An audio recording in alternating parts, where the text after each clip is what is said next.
South cinema ఇండస్ట్రీలో star heroine Samantha నిర్మాతగా మారి ట్రాలాలా మూవింగ్ పిక్చర్స్ బ్యానర్పై నిర్మించిన సినిమా శుభం.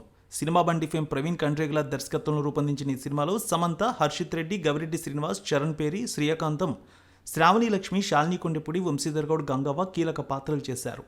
మే 9వ తేదీన రిలీజ్ అయిన ఈ సినిమాకు క్రిటిక్స్, ఆడియన్స్ నుంచి పాజిటివ్ రివ్యూలు వచ్చాయి. ఈ నేపథ్యంలో బాక్సాఫీస్ దగ్గర సాధించిన కలెక్షన్స్ ఏంటో ఒకసారి చూద్దాం. రూరల్ ఫ్యామిలీ డ్రామాగా రూపొందించిన ఈ సినిమాను సుమారు 3.5 కోట్ల రూపాయలతో నిర్మించారు. థియేటికల్ ప్రీ రిలీజ్ బిజినెస్ కూడా 4 కోట్ల రూపాయల షేర్, 8 కోట్ల రూపాయల గ్రాస్ వసూలుగా వాల్యూ కట్టారు ట్రేడ్ అనలిస్టులు. ఈ మూవీపై అంచనాలు పెరగడంతో తెలుగు రాష్ట్రాల్లో 300 స్క్రీన్లు, వరల్డ్ వైడ్గా 500 స్క్రీన్లలో రిలీజ్ చేశారు. పెయిడ్ ప్రీమియర్లు కూడా మంచి రెస్పాన్స్ వచ్చింది. సమంత కూడా ఈ సినిమాని బాగా తీసుకువెళ్ళింది జనాల్లోకి. శుభం సినిమా కలెక్షన్స్ విషయానికి వస్తే తెలుగు రాష్ట్రాల్లో యూత్ ఆడియన్స్ నుంచి రెస్పాన్స్ సొంతం చేసుకుంది. తొలి రోజు ఈ సినిమా ₹1.5 కోటి వసూళ్లు రాబట్టింది. ఇక $75,000 వసూలు కూడా తీసుకొచ్చింది ఓవర్సీస్ మార్కెట్లో.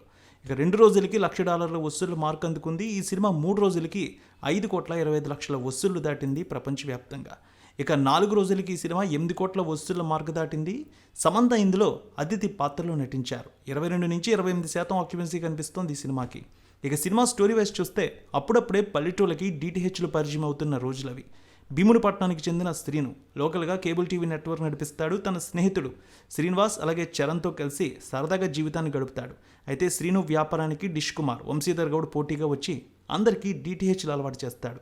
ఈ పోటీని తట్టుకుని నిలబడే ప్రయత్నాల్లో ఉండగా బ్యాంకులో పనిచేసే శ్రీవల్లి, శ్రీయాకంతంతో పెళ్లి జరుగుతుంది. ఉత్సాహంగా కొత్త జీవితాన్ని ప్రారంభించిన శ్రీనుకి తొలి రోజు రాత్రి భయంకరమైన అనుభవం ఎదురవుతుంది.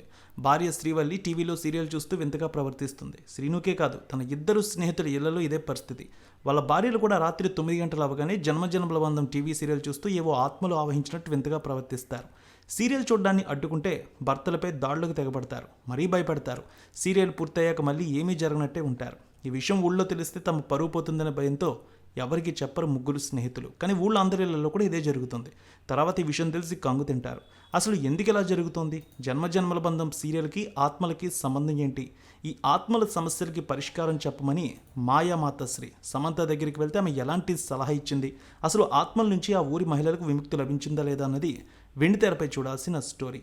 సూపర్ పాజిటివ్ టాక్తో వెళ్తోంది ఈ సినిమా. తొలి 2 రోజులు మంచి కలెక్షన్స్ తీసుకొచ్చింది. ఓవర్సీస్లో కూడా మంచి కలెక్షన్స్తో ఈ సినిమా ముందుకు సాగుతోంది.